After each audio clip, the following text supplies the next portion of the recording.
Chapter 1. It began in a women's club in London on a February afternoon, an uncomfortable club and a miserable afternoon, when Mrs. Wilkins, who had come down from Hampstead to shop and had lunched at our club, took up the Times from the table in the smoking room and, running her listless eye down the agony column, saw this. To those who appreciate wisteria and sunshine, small medieval Italian castle on the shores of the Mediterranean to be let furnished for the month of April.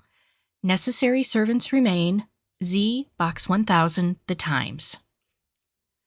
That was its conception, yet, as in the case of many another, the conceiver was unaware of it at the moment.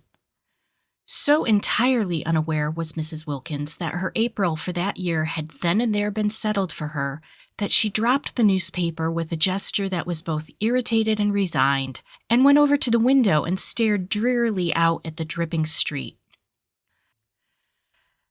Not for her were medieval castles, even those that are specially described as small. Not for her the shores in April of the Mediterranean and the wisteria and sunshine. Such delights were only for the rich.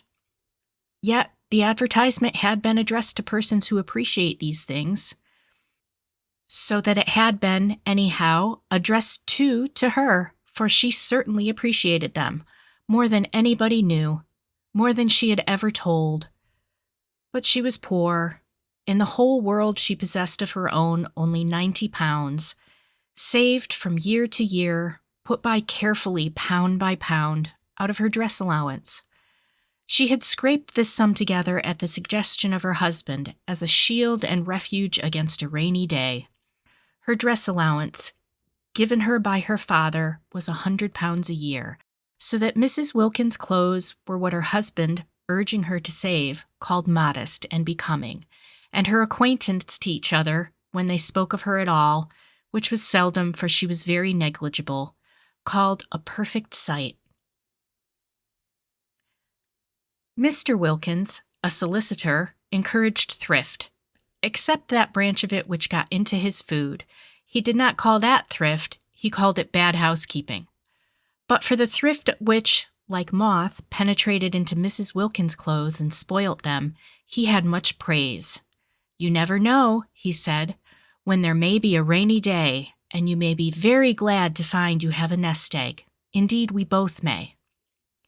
Looking out of the club window into Shaftesbury Avenue, hers was an economical club but convenient for Hampstead, where she lived, and for Shoolbred's, where she shopped.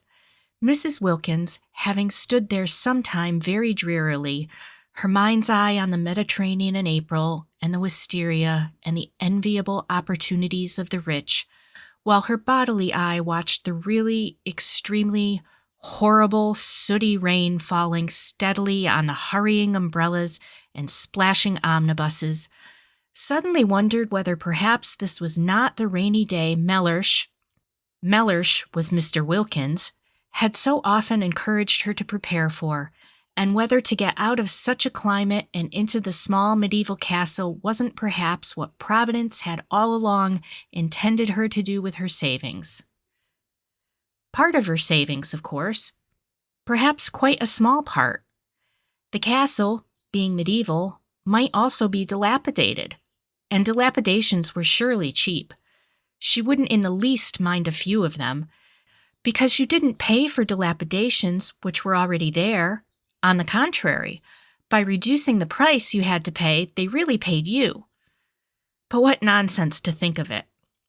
She turned away from the window with the same gesture of mingled irritation and resignation with which she had laid down the Times, and crossed the room towards the door with the intention of getting her mackintosh and umbrella and fighting her way into one of the overcrowded omnibuses and going to Shoolbred's on her way home and buying some soles for Mellersh's dinner. Mellersh was difficult with fish and liked only soles, except salmon, when she beheld Mrs. Arbuthnot, a woman she knew by sight as also living in Hampstead and belonging to the club, sitting at the table in the middle of the room on which the newspapers and magazines were kept, absorbed, in her turn, in the first page of the Times. Mrs. Wilkins had never yet spoken to Mrs. Arbuthnot, who belonged to one of the various church sets and who analyzed, classified, divided, and registered the poor. Whereas she and Mellersh, when they did go out, went to the parties of impressionist painters, of whom in Hampstead there were many. Mellersh had a sister who had married one of them and lived up on the heath. And because of this alliance, Mrs. Wilkins was drawn into a circle which was highly unnatural to her, and she had learned to dread pictures. She had to say things about them, and she didn't know what to say. She used to murmur, "Marvelous," and feel that it was not enough. But nobody minded. Nobody listened. Nobody took any notice of Mrs. Wilkins. She was the kind of person who is not noticed at parties. Her clothes, infested by thrift, made her practically invisible. Her face was non-arresting. Her conversation was reluctant. She was shy. And if one's clothes and face and conversation are all negligible, thought Mrs. Wilkins, who recognized her disabilities, what, at parties, is there left of one? Also, she was always with Wilkins, that clean-shaven, fine-looking man who gave a party merely by coming to it, a great air. Wilkins was very respectable. He was known to be highly thought of by his senior partners. His sister's circle admired him. He pronounced adequately intelligent judgments on art and artists. He was pithy. He was prudent. He never said a word too much, nor, on the other hand, did he ever say a word too little. He produced the impression of keeping copies of everything he said, and he was so obviously reliable that it often happened that people who met him at these parties became discontented with their own solicitors and, after a period of restlessness, extricated themselves and went to Wilkins. Naturally, Mrs. Wilkins was blotted out. She, said his sister, with something herself of the judicial, the digested, and the final in her manner, should stay at home. But Wilkins could not leave his wife at home. He was a family solicitor, and all such have wives and show them. With his, in the week he went to parties, and with his, on Sundays he went to church. Being still fairly young, he was 39, and ambitious of old ladies, of whom he had not yet acquired in his practice a sufficient number, he could not afford to miss church, and it was there that Mrs. Wilkins became familiar, though never through words, with Mrs. Arbuthnot. She saw her marshalling the children of the poor into pews. She would come in at the head of the procession from the Sunday school exactly 5 minutes before the choir, and get her boys and girls neatly fitted into their allotted seats, and down on their little knees in their preliminary prayer, and up again on their feet just as, to the swelling organ, the vestry door opened, and the choir and clergy, big with the litanies and commandments they were presently to roll out, emerged. She had a sad face, yet she was evidently efficient. The combination used to make Mrs. Wilkins wonder, for she had been told by Mellersh, on days when she had only been able to get place, that if one were efficient, one wouldn't be depressed. And if one does one's job well, one becomes automatically bright and brisk. About Mrs. Arbuthnot there was nothing bright and brisk, though much in her way with the Sunday school children that was automatic. But when Mrs. Wilkins, turning from the window, caught sight of her in the club, she was not being automatic at all, but was looking fixedly at one portion of the first page of the Times, holding the paper quite still, her eyes not moving. She was just staring. And her face, as usual, was the face of a patient and disappointed Madonna. Obeying an impulse she wondered at, even while obeying it, Mrs. Wilkins, the shy and the reluctant, instead of proceeding as she had intended to the cloakroom, and from thence to Shoolbred's in search of Mellersh's fish, stopped at the table and sat down exactly opposite Mrs. Arbuthnot, to whom she had never yet spoken in her life. It was one of those long, narrow, reflectory tables, so that they were quite close to each other. Mrs. Arbuthnot, however, did not look up. She continued to gaze, with eyes that seemed to be dreaming, at one spot only of the Times. Mrs. Wilkins watched her a minute. trying to screw up courage to speak to her. She wanted to ask her if she had seen the advertisement. She did not know why she wanted to ask her this, but she wanted to. How stupid not to be able to speak to her. She looked so kind. She looked so unhappy. Why couldn't two unhappy people refresh each other on their way through this dusty business of life by a little talk? Real, natural talk about what they felt, what they would have liked, what they still tried to hope. And she could not help thinking that Mrs. Arbuthnot, too, was reading that very same advertisement. Her eyes were on the very part of the paper. Was she, too, picturing what it would be like? The color, the fragrance, the light, the soft lapping of the sea among little hot rocks? Color, fragrance, light, sea, instead of Shaftesbury Avenue and the wet omnibuses and the fish department at Shoolbred's and the tube to Hampstead and dinner and tomorrow the same and the day after the same and always the same? Suddenly, Mrs. Wilkins found herself leaning across the table. "Are you reading about the medieval castle in the wisteria?" she heard herself asking. Naturally, Mrs. Arbuthnot was surprised, but she was not half so much surprised as Mrs. Wilkins was at herself for asking. Mrs. Arbuthnot had not yet, to her knowledge, set eyes on the shabby, lank, loosely put-together figure sitting opposite her, with its small, freckled face and big gray eyes almost disappearing under a smashed-down, wet-weather hat, and she gazed at her a moment without answering. She was reading about the medieval castle in the wisteria, or rather had read about it 10 minutes before, and since then had been lost in dreams of light, of color, of fragrance, of the soft lapping of the sea among little hot rocks. "Why do you ask me that?" she said in her grave voice, for her training of and by the poor had made her grave and patient. Mrs. Wilkins flushed and looked excessively shy and frightened. "Oh, only because I saw it too, and I thought somehow," she stammered. Whereupon Mrs. Arbuthnot, her mind being used to getting people into lists and divisions, from habit considered as she gazed thoughtfully at Mrs. Wilkins, under what heading, supposing she had to classify her, she could most properly be put. "And I know you by sight," went on Mrs. Wilkins, who, like all the shy, once she was started, plunged on, frightening herself to more and more speech by the sheer sound of what she had said last in her ears.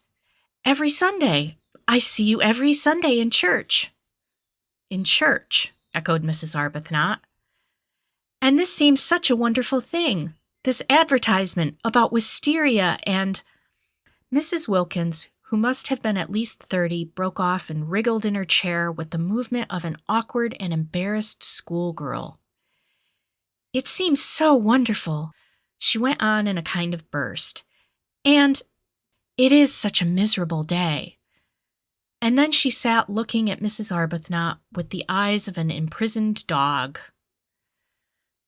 "This poor thing," thought Mrs. Arbuthnot, whose life was spent in helping and alleviating, "needs advice." She accordingly prepared herself patiently to give it. "If you see me in church," she said kindly and attentively, "I suppose you live in Hampstead, too." "Oh, yes," said Mrs. Wilkins, and she repeated, her head on its long, thin neck, drooping a little as if the recollection of Hampstead bowed her. "Oh, yes." "Where?" asked Mrs. Arbuthnot, who, when advice was needed, naturally first proceeded to collect the facts. But Mrs. Wilkins, laying her hand softly and caressingly on the part of the Times where the advertisement was, as though the mere printed words of it were precious, only said, "Perhaps that's why this seems so wonderful."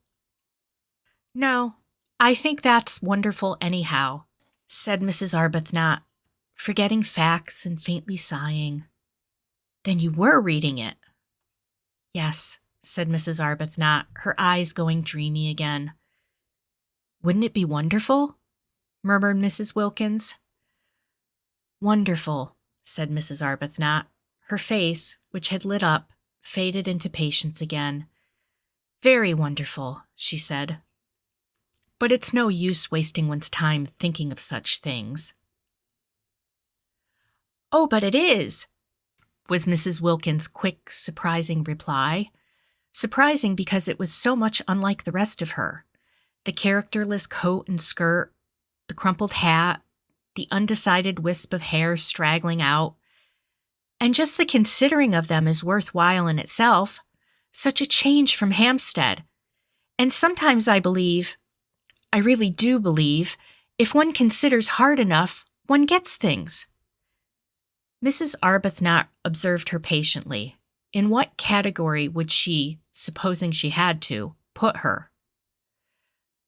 Perhaps, she said, leaning forward a little, you will tell me your name, if we are to be friends. She smiled her grave smile. As I hope we are, we had better begin at the beginning. Oh, yes, how kind of you. I'm Mrs. Wilkins, said Mrs. Wilkins. I don't expect, she added, flushing, as Mrs. Arbuthnot said nothing, that it conveys anything to you. Sometimes it doesn't seem to convey anything to me either, but, she looked round with a movement of seeking help, I am Mrs. Wilkins. She did not like her name. It was a mean, small name, with a kind of facetious twist, she thought, about its end like the upward curve of a pug dog's tail. There it was, however. There was no doing anything with it. Wilkins she was, and Wilkins she would remain. And though her husband encouraged her to give it on all occasions as Mrs. Mellersh Wilkins, she only did that when he was within earshot, for she thought Mellersh made Wilkins worse, emphasizing it in the way Chatsworth on the gateposts of a villa emphasizes the villa. When first he suggested she should add Mellersh, she had objected for the above reason, and after a pause, Mellersh was much too prudent to speak except after a pause, during which presumably he was taking a careful mental copy of his coming observation, he said, much displeased, "But I am not a villa," and looked at her as he looks who hopes, for perhaps the 100th time, that he may not have married a fool. Of course he was not a villa, Mrs. Wilkins assured him. She had never supposed he was. She had not dreamed of meaning. She was only just thinking. The more she explained, the more earnest became Mellersh's hope, familiar to him by this time, for he had then been a husband for 2 years, that he might not by any chance have married a fool. And they had a prolonged quarrel, if that can be called a quarrel which is conducted with dignified silence on one side and earnest apology on the other, as to whether or not Mrs. Wilkins had intended to suggest that Mr. Wilkins was a villa. I believe, she had thought when it was at last over, it took a long while, that anybody would quarrel about anything when they've not left off being together for a single day for 2 whole years. What we both need is a holiday.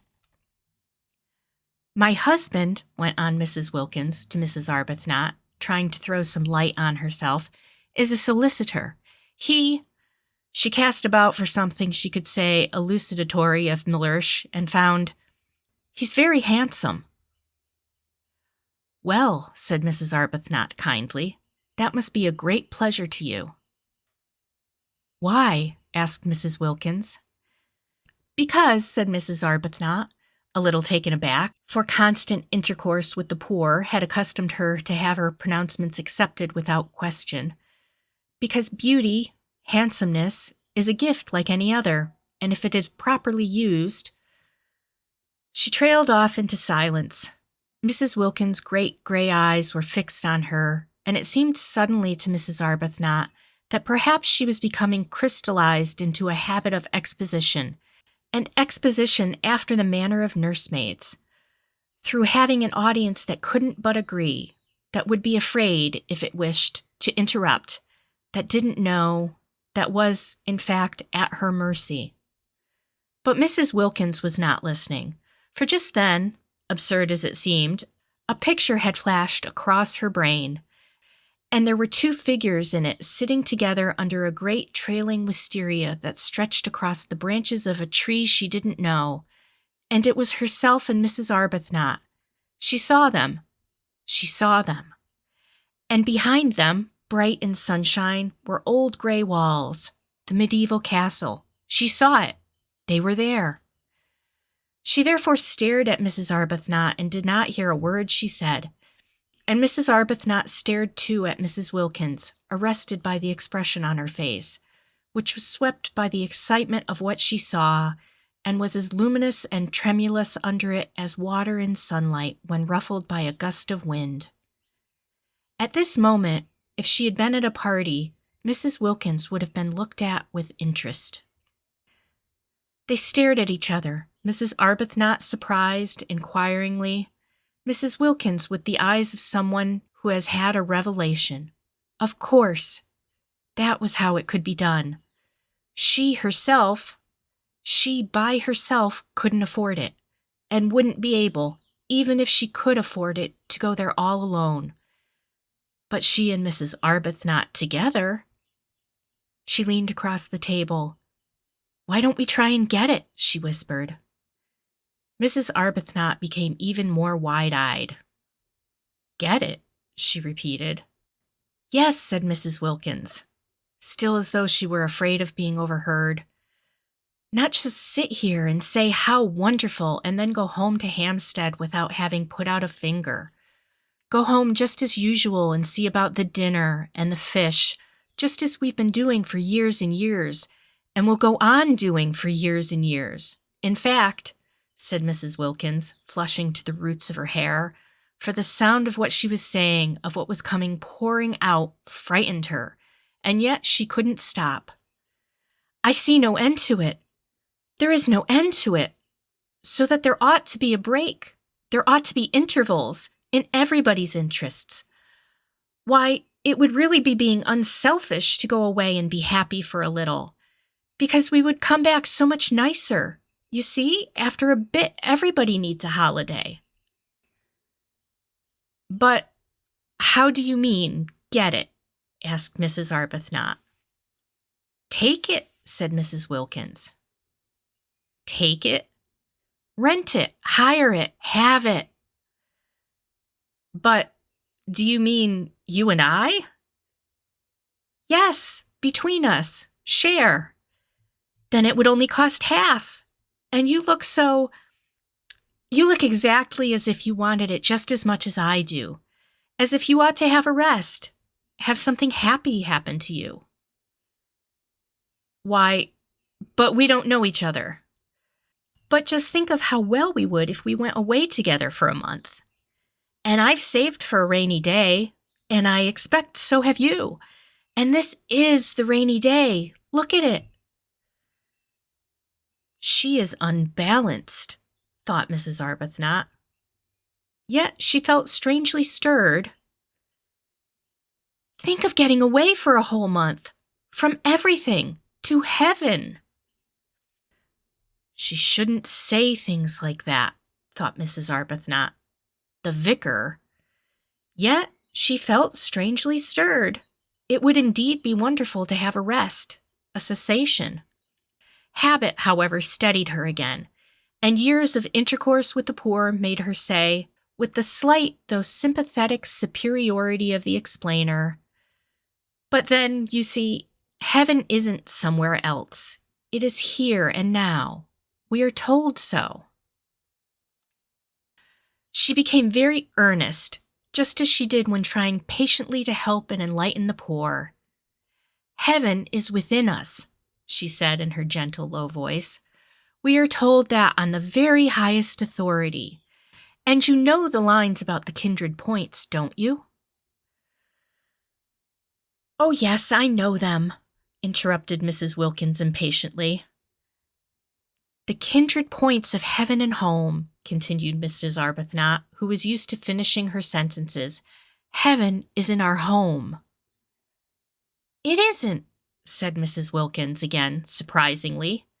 Mrs. Arbuthnot was taken aback. Then she said gently, "Oh, but it is. It is there if we choose, if we make it." "I do choose, and I do make it, and it isn't," said Mrs. Wilkins. Then Mrs. Arbuthnot was silent, for she too sometimes had doubts about homes. She sat and looked uneasily at Mrs. Wilkins, feeling more and more the urgent need to getting her classified. If she could only classify Mrs. Wilkins, get her safely under her proper heading, she felt that she herself would regain her balance, which did seem very strangely to be slipping all to one side. For neither had she had a holiday for years, and the advertisement when she saw it had set her dreaming, and Mrs. Wilkins' excitement about it was infectious, and she had the sensation as she listened to her impetuous, odd talk and watched her lit-up face that she was being stirred out of sleep. Clearly, Mrs. Wilkins was unbalanced, but Mrs. Arbuthnot had met the unbalanced before. Indeed, she was always meeting them, and they had no effect on her own stability at all. Whereas this one was making her feel quite wobbly, quite as though to be off and away from her compass points of God, husband, home, and duty. She didn't feel as if Mrs. Wilkins intended Mr. Wilkins to come too, and just for once be happy, would be both good and desirable. Which of course it wasn't. Which certainly, of course, it wasn't. She also had a nest egg, invested gradually in the post office savings bank, but to suppose that she would ever forget her duty to the extent of drawing it out and spending it on herself was surely absurd. Surely she wouldn't ever do such a thing. Surely she wouldn't. She couldn't ever forget her poor, forget misery and sickness as completely as that. No doubt a trip to Italy would be extraordinarily delightful, but there were many delightful things one would like to do, and what was strength given to one for, except to help one not to do them? Steadfast as the points of the compass, to Mrs. Arbuthnot were the great four facts of life: God, husband, home, duty. She had gone to sleep on these facts years ago, after a period of much misery, her head resting on them as on a pillow, and she had a great dread of being awakened out of so simple and untroublesome a condition. Therefore it was that she searched with earnestness for a heading under which to put Mrs. Wilkins, and in this way illuminate and steady her own mind. And sitting there looking at her uneasily after her last remark, and feeling herself becoming more and more unbalanced and infected, she decided pro tem, as the vicar said at meetings, to put her under the heading nerves. It was just possible that she ought to go straight into the category hysteria, which was often only the antechamber to lunacy, but Mrs. Arbuthnot had learned not to hurry people into their final categories, having on more than one occasion discovered with dismay that she had made a mistake, and how difficult it had been to get them out again, and how crushed she had been with the most terrible remorse. Yes, nerves. Probably she had no regular work for others, thought Mrs. Arbuthnot, with no work that would take her outside herself. Evidently she is rudderless, blown about by gusts, by impulses. Nerves was almost certainly her category, or would be quite soon if no one helped her. Poor little thing, thought Mrs. Arbuthnot, her own balance returning hand in hand with her compassion, and unable, because of the table, to see the length of Mrs. Wilkins' legs.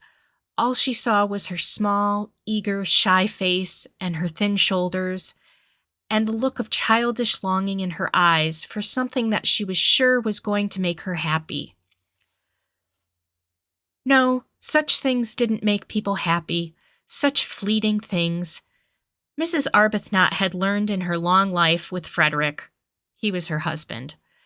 And she had married him at 20 and was now 33. where alone true joys are to be found. They are to be found, she now knew, only in daily, in hourly living for others. They are to be found only, hadn't she over and over again taken her disappointments and discouragements there and come away comforted? At the feet of God. Frederick had been the kind of husband whose wife betakes herself early to the feet of God. From him to them had been a short, though painful step.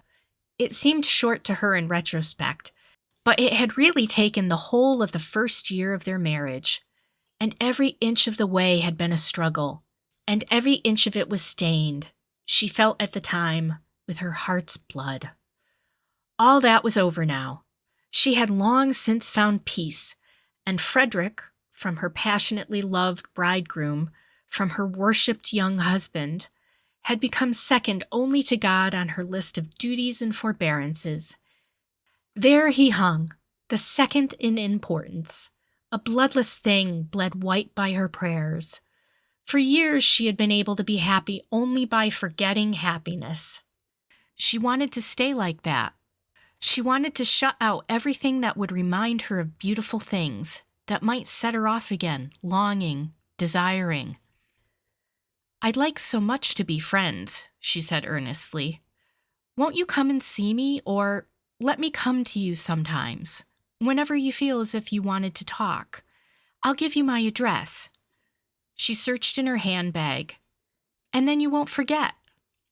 And she found a card and held it out. Mrs. Wilkins ignored the card. "It's so funny," said Mrs. Wilkins, just as if she had not heard her. "But I see us both, you and me, this April, in the medieval castle." Mrs. Arbuthnot relapsed into uneasiness. "Do you?" she said, making an effort to stay balanced under the visionary gaze of the shining gray eyes. "Do you? Don't you ever see things in a kind of flash before they happen?" asked Mrs. Wilkins. "Never," said Mrs. Arbuthnot. She tried to smile. She tried to smile the sympathetic yet wise and tolerant smile with which she was accustomed to listen to the necessarily biased and incomplete views of the poor. She didn't succeed. The smile trembled out. "Of course," she said in a low voice, almost as if she were afraid the vicar and the savings bank were listening, "it would be most beautiful, most beautiful." "Even if it were wrong?" said Mrs. Wilkins. "It would only be for a month." "That," began Mrs. Arbuthnot, quite clear as to the reprehensibleness of such a point of view, but Mrs. Wilkins stopped her before she could finish. "Anyhow," said Mrs. Wilkins, stopping her, "I'm sure it's wrong to go on being good for too long, till one gets miserable. And I can see you've been good for years and years, because you look so unhappy." Mrs. Arbuthnot opened her mouth to protest. "And I've done nothing but duties, things for other people, ever since I was a girl. And I don't believe anybody loves me a bit the better. And I long, oh, I long for something else. Something else." Was she going to cry? Mrs. Arbuthnot became acutely uncomfortable and sympathetic. She hoped she wasn't going to cry. Not there, not in that unfriendly room with strangers coming and going. But Mrs. Wilkins, after tugging agitatedly at a handkerchief that wouldn't come out of her pocket, did succeed at last in merely apparently blowing her nose with it, and then, blinking her eyes very quickly once or twice, looked at Mrs. Arbuthnot with a quivering air of half-humble, half-frightened apology, and smiled. "Will you believe," she whispered, trying to steady her mouth, evidently dreadfully ashamed of herself, "that I've never spoken to anyone before in my life like this? I can't think. I simply don't know what has come over me." "It's the advertisement," said Mrs. Arbuthnot, nodding gravely. "Yes," said Mrs. Wilkins, dabbing furtively at her eyes. "And us both being so," she blew her nose again a little, "miserable." End chapter 1.